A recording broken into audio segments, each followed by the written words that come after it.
Quand j'ai reçu le diagnostic, c'était le pire jour de ma vie. Je me rappelle clairement la date, le 22 avril 2010.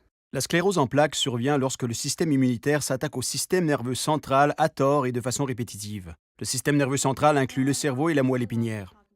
Les habitants du Canada sont parmi les plus à risque dans le monde. Nous sommes en mesure d'identifier clairement la plupart des facteurs de risque qui causent la sclérose en plaques, tels que l'exposition aux rayons UV et la vitamine D, et aussi des facteurs génétiques et l'exposition au virus d'Epstein-Barr. Cependant, aucune hypothèse ne permet d'expliquer entièrement la sclérose en plaques, aussi appelée SEP. C'était comme si plus rien n'était important, comme si je n'avais pas d'avenir, que ma vie était finie, qu'au cours des 6 mois suivants, j'allais me retrouver en fauteuil roulant pour le reste de ma vie, sans jamais connaître le mariage, la vie de couple, avoir des enfants, fonder ma propre famille. Jamais je n'allais connaître tout ça. Certains patients peuvent être atteints d'une sclérose en plaques dite légère, ne manifestant que peu de symptômes. Et d'autres ont une SEP très sévère qui les handicape lourdement et prématurément. Si on suit les patients de très près pendant les premières années, on est en mesure de leur fournir plus d'informations sur leur pronostic. C'est très important pour les patients d'être suivis par un médecin et ces derniers doivent s'assurer faire part de nouveaux symptômes aux médecins traitants, en plus de passer régulièrement des IRM. La sclérose en plaques cause de nombreux symptômes. Parfois des pertes de vision à un œil souvent douloureuses, un dédoublement de vision, des troubles cognitifs, une faible concentration, de la fatigue, de la dépression, des engourdissements, des picotements, des problèmes de vessie ou de mouvements d'intestin. J'ai du mal à marcher et des problèmes d'équilibre. Ce sont mes principaux symptômes. Ce sont les plus difficiles à vivre parce qu'après avoir fait tout ce qu'on voulait, avoir pratiqué des sports, avoir été active, on se retrouve avec une vie beaucoup plus tranquille.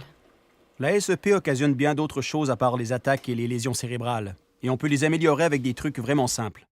On peut aider avec des consultations en physiothérapie, en ergothérapie, en voyant un travailleur social, un psychiatre, un urologue ou un autre membre de notre équipe. J'essaie de rester active. C'est important d'être active tous les jours, de prendre une marche, même si elle n'est pas très longue et même si je suis fatiguée. Pour ma santé mentale, j'essaie de lire le plus souvent possible. Le domaine de la sclérose en plaques a évolué énormément au cours des 5 dernières années et il existe maintenant de nombreux nouveaux traitements. Il y a souvent des effets secondaires désagréables, mais je préfère ces effets à tout ce qui pourrait arriver d'autre. Parfois, les patients ne veulent pas dire à leur médecin que leur traitement ne fonctionne pas, mais c'est important de savoir qu'ils ne sont pas mariés à leur médication. Si ça ne fonctionne pas, ils peuvent le changer sans problème.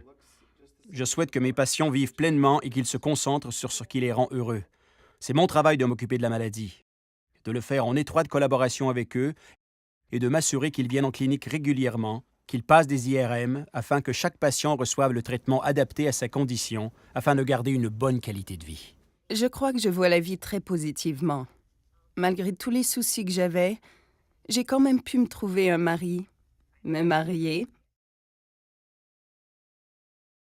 J'ai même eu un enfant. Ce sont des choses très positives et je crois que c'est possible d'avoir une vie normale, équilibrée, malgré la SEP. Pour en apprendre plus sur la sclérose en plaques, visitez healthandfamily.ca/SEP.